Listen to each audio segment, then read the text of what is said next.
واقعات بت شکن سلطان محمود غزنوی قسط نمبر 31 اپنا اسلامک اسٹوڈیو۔ سلطان محمود غزنوی کے دلیر نڈر سوار جے پال کے ہیڈ کوارٹر کو گھیرے میں لینے میں کامیاب ہو گئے۔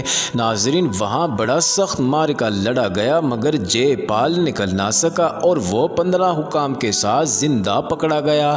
اس کی فوج جو بکھر گئی تھی پسپا ہونے لگی۔ مسلمانوں نے تعاقب کیا اور پشاور تک جا پہنچے۔ پشاور کے مضافات میں بھی مارکے لڑے گئے جن کی صورتحال یہ تھی کہ ہندو اپنی جانیں بچانے اور جنگی قیدی بننے سے بچنے کے لیے لڑ رہے تھے۔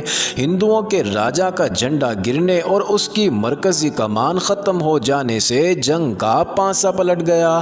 مسلمان سوار جو تعداد میں بہت تھوڑے رہ گئے تھے ہندو فوجیوں کو ٹولیوں میں بکھیر کر وہی حالت کر رہے تھے جو بھیڑیے بھیڑوں کے ریوڑ کی کیا کرتے ہیں۔ ناظرین، شام تک جنگ کا فیصلہ ہو چکا تھا۔ راجہ جے پال کو شرمناک قسم کی شکست ہوئی تھی مگر غزنی کے غازیوں نے جو خون اور جان کے نذرانے پیش کیے تھے اس کی مثال خود غزنی والے بھی پیش نہیں کر سکتے تھے۔ ناظرین، مشہور مورخ گردیزی اور عتبی لکھتے ہیں کہ مسلمان سواروں نے اس احساس کے تحت کہ ان کی تعداد ہندوؤں کے مقابلے میں بہت کم ہے، تھوڑی تھوڑی نفری کے جیشوں کی صورت میں اتنی تیزی اور اتنے شدید حملے کیے کہ ہندوؤں کے پاؤں اکھڑ گئے۔ دوپہر تک 5000 ہندو سوار اور پیادے مارے جا چکے تھے اور جنگ کا فیصلہ اسی وقت ہو گیا تھا۔ ناظرین، جنگی مبصرین نے مسلمانوں کی کامیابی کی وجوہات لکھتے ہوئے کہا ہے کہ ہندو فوج پر مسلمانوں کی دہشت پہلے سے طاری تھی، اس لیے ہندوؤں میں لڑنے کا جذبہ بہت جلد مجروح ہو گیا۔ سلطان محمود غزنوی نے اپنی فوج کو جو لڑنے کے لیے ہدایات دی تھی ان میں زور اس بات پر دیا گیا تھا کہ دشمن کا زور اور جذبہ توڑنے کی کوشش کرنا۔ سلطان نے اس کا طریقہ یہ بتایا تھا کہ پہلوؤں پر کم تعداد سے حملہ کرو اور نکل جاؤ، پھر گھوم کر آؤ، اسی طرح یہ سلسلہ جاری رکھو، دشمن کو پتہ نہ چلنے دو کہ اب وہ کس طرف سے نکل آئیں گے اور کتنے آئیں گے۔ سلطان کی کامیابی کی دوسری وجہ اس کا جاسوسی کا نظام تھا جس سے اسے دشمن کی قبل از وقت آمد، نفری اور پوزیشن کی اطلاع مل گئی تھی۔ اس سے سلطان نے یہ فائدہ اٹھایا کہ اپنے ملک سے دور یعنی مرکز سے دور آ کر اپنی پسند کے میدان کا انتخاب کر لیا۔ یہ کیفیت جو سلطان نے پیدا کر لی تھی راجہ کے لیے غیر متوقع تھی، کوشش کے باوجود راجہ اس کیفیت کو اپنے حق میں نہ کر سکا۔ ناظرین، آخر گھیرے میں آ کر اسے ہتھیار ڈالنا پڑے۔ پشاور سے کچھ دور پراند نام کا ایک گاؤں ہوا کرتا تھا، وہاں راجہ اور اس کے حکام کو جنگی قیدی بنا کر سلطان کے سامنے لے جایا گیا۔ ناظرین، ایک ترجمان کے ذریعے سلطان اور راجہ کے درمیان گفتگو ہوئی۔ سلطان محمود غزنوی نے راجہ جے پال سے کہا کہ یہ فتح اور شکست میری یا تمہاری نہیں ہے، یہ اسلام کی فتح ہے۔ ہمارے عظیم مذہب اسلام نے یہ ثابت کر دیا کہ تراشے ہوئے پتھر اور خیالی مورتیاں انسان کا نہ کچھ بگاڑ سکتی ہیں نہ اسے کچھ دے سکتی ہیں۔ انسان کو اللہ پاک نے پیدا کیا ہے، زندگی اور موت، فتح و شکست اسی کے ہاتھ میں ہے اور وہی عبادت کے لائق ہے۔ تمہارا تیسرا حملہ ناکام ہو چکا ہے اور اب تم ایک کنواری لڑکی کی قربانی دے کر آئے تھے۔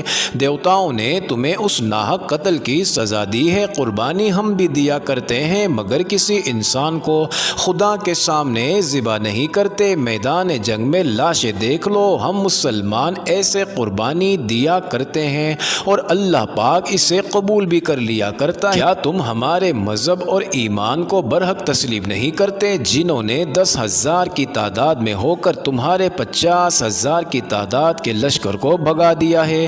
ناظرین، راجہ جے پال نے کہا کہ میں مذہبوں کی بحث میں نہیں پڑنا چاہتا، میں تسلیم کرتا ہوں کہ میں جنگ ہار گیا ہوں اور جنگی قیدی بن گیا ہوں۔ میں جان بخشی کی اپیل کرتا ہوں اور یہ معاہدہ کرتا ہوں کہ آئندہ کبھی تمہارے خلاف فوج کشی نہیں کروں گا۔ ناظرین، سلطان محمود نے کہا کہ تم پھر اپنا مذہبی فریضہ سمجھتے ہوئے معاہدہ توڑ دو گے، پھر حملہ کرو گے۔ راجہ نے کہا کہ میں ایسا کبھی نہیں کروں گا، آپ معاہدہ پکا کرنے کی قیمت بتائیں۔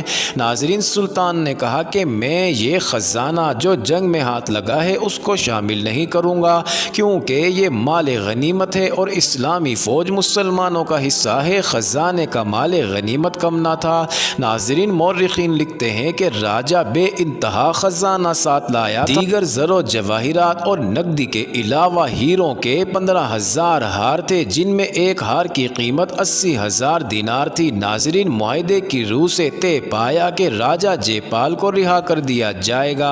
اس کے عوض وہ 2.5 لاکھ دینار اور 50 جنگی ہاتھی تاوان کے طور پر ادا کرے گا۔ اس کے نہایت اہم حکام کو یرغمال کے طور پر قید رکھا گیا اور جے پال کو رہا کر دیا گیا۔ سلطان نے پشاور تک کو اپنی عملداری میں شامل کر لیا اور آج کے درہ خیبر اور تمام تر سلسلہ کوہ پر اپنا قبضہ جما لیا۔ یہ جنگ بروز جمعرات 8 محرم سن 392 سن ہجری اور 27 نومبر سن 1001 سن عیسوی کو لڑی گئی اور اسی دن شام تک جنگ کا فیصلہ ہو گیا اور میدان سلطان محمود غزنوی کے ہاتھ میں رہا۔ ناظرین، مسلمانوں نے یہ جنگ جیت کر کفر پر اپنی دھاک بٹھا دی۔ سلطان محمود غزنوی پشاور کے علاقے کے انتظامات کے لیے کچھ عرصہ تک پشاور میں رہا، پھر اسے اطلاع ملی کہ ارد گرد کی مسلمان ریاستوں کے حکمران پھر سر اٹھانے کی کوششوں میں ہیں۔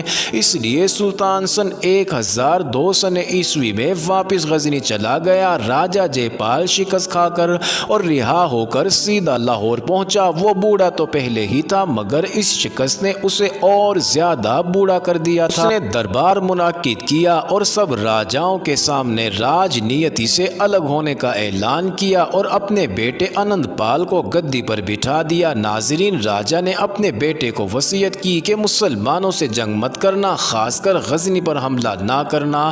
یہ افغان پٹھان باتیں کم کرتے اور مارتے بہت زیادہ ہیں، ان پٹھانوں سے بچ کر رہنا۔ ہماری فوج مسلمانوں کا مقابلہ نہیں کر سکتی اور مسلمانوں کی جنگی چالوں کے سامنے جتنی بھی فوج لے کر جاؤ گے شکست ہی کھاؤ گے۔ محمود کو 2.5 لاکھ دینار کا سونا بھجوا دینا، ورنہ وہ تم پر حملہ کرے گا اور وہی تمہارا بھی حشر کرے گا جو پشاور میں میرا ہوا ہے۔ راجہ جے پال بیٹے کے حق میں دستبردار ہونے کے بعد دربار میں موجود سب کو اور بیٹے کو لے کر محل کے پچھواڑے میں موجود باغ میں لے گیا۔ ناظرین، سب نے دیکھا کہ وہاں ایک چتا تیار تھی جس پر مرے ہوئے کو جلایا جاتا تھا۔ راج محل میں کوئی نہیں مرا تھا، چتا پر تیل بھی انڈیل دیا گیا تھا اور ایک خادم ہاتھ میں مشعل لیے آگ لگانے کے لیے تیار کھڑا تھا۔ راجہ جے پال بغیر کسی سے بات کیے تیزی کے ساتھ آگے بڑھا اور چتا پہ چڑھ کر کھڑا ہو گیا۔ اس نے مشعل کی طرف ہاتھ بڑھایا، چوبدار نے مشعل راجہ کے ہاتھ میں دے دی۔ راجہ جے پال نے مشعل کو تیل سے بھیگی ہوئی لکڑیوں کو آگ لگا دی۔ آگ کے شعلے بلند ہو گئے۔ راجہ کا بیٹا بھاگ کر باپ کو بچانے کے لیے دوڑا مگر اتنی دیر میں آگ چتا کے چاروں طرف پھیل چکی تھی، اس لیے کوئی کچھ نہ کر سکا۔ ناظرین، راجہ جے پال نے خاموشی سے اپنے آپ کو زندہ جلا لیا۔ ناظرین، تمام مورخین نے لکھا ہے کہ راجہ جے پال نے اپنے بیٹے آنند پال کو وصیت کی تھی کہ سلطان محمود غزنوی کو تاوان کی رقم ادا کر دینا اور مسلمانوں کے خلاف جنگ لڑنے کے خیال کو دل سے اتار دینا اور اس کے علاوہ جس طرح چاہے حکومت کرنا، مگر میری یہ وصیت لازمی یاد رکھنا۔ مگر آنند پال جوان تھا اور محمود کا ہم عمر بھی تھا۔ اس نے باپ کی جلتی ہوئی چتا کے قریب کھڑے ہو کر اعلان کیا کہ وہ غزنی والوں کو تاوان کی رقم ادا نہیں کرے گا اور اپنے باپ کی موت کا بدلہ لے گا۔ اپنا اسلامک اسٹوڈیو کے معزز ناظرین، ملتان بر صغیر کا وہ واحد شہر ہے جو محمد بن قاسم کے دور سے لے کر اس وقت تک مسلمان ریاست رہا جب مغلوں کا سورج غروب ہو گیا تھا۔ 11ویں صدی میں بھی ملتان اسلامی ریاست تھا اور اس کے ارد گرد ہندو ریاستیں تھیں۔ یہ وہ دور تھا جب محمد بن قاسم کے بعد دوسرا مرد مجاہد سلطان محمود غزنوی ہندوؤں سے نبرد آزما تھا۔ سلطان محمود غزنوی نے ہندوستان کے سب سے طاقتور راجہ جے پال کا غزنی پر تیسرا حملہ اس بری طرح ناکام کیا تھا کہ راجہ جے پال نے واپسی اپنی راجدھانی میں آ کر خودکشی کر لی تھی۔ محمود غزنوی نے پشاور کے بہت علاقوں کو فتح کر کے اپنی سلطنت میں شامل کر لیا تھا۔ اس طرح اس نے غزنی اور تمام ریاست کو محفوظ بنا لیا تھا۔ ناظرین، سلطان نے راجہ جے پال کو اس شرط پر رہا کیا تھا کہ واپسی جا کر وہ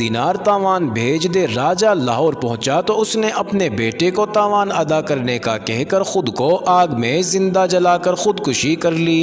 راجہ کے بیٹے نے تاوان نہ دینے کا اعلان کیا اور کہا کہ وہ اپنے باپ کے خون کا بدلہ سلطان محمود غزنوی سے لے گا۔ ناظرین، 2 سال اور گزر گئے مگر تاوان کی رقم ادا نہ کی گئی۔ سلطان کے جاسوسوں نے اطلاع دی کہ راجہ کے بیٹے اننت پال نے تاوان دینے کی بجائے اپنے باپ کی موت کا بدلہ لینے کے لیے تیاری کر رہا ہے۔ ناظرین، محمود غزنوی نے کہا کہ میرے لیے یہ کوئی نئی خبر نہیں ہے، میں ذہنی طور پر ایسی ہی صورتحال کے لیے تیار تھا۔ میں نے جے پال کے علاقے پر اسی لیے قبضہ کیا ہے کہ اس کے بعد کے راجاؤں کو غزنی ستاروں کی طرح بہت دور لگے۔ میں نے غزنی کو ہی نہیں، خانہ کعبہ اور خلافت کی گدی کو بھی محفوظ کر لیا ہے۔ ناظرین، ایک سالار نے کہا کہ سلطان جے پال مر گیا ہے اور اس کے بیٹے کو ہم خاطر میں نہیں لاتے۔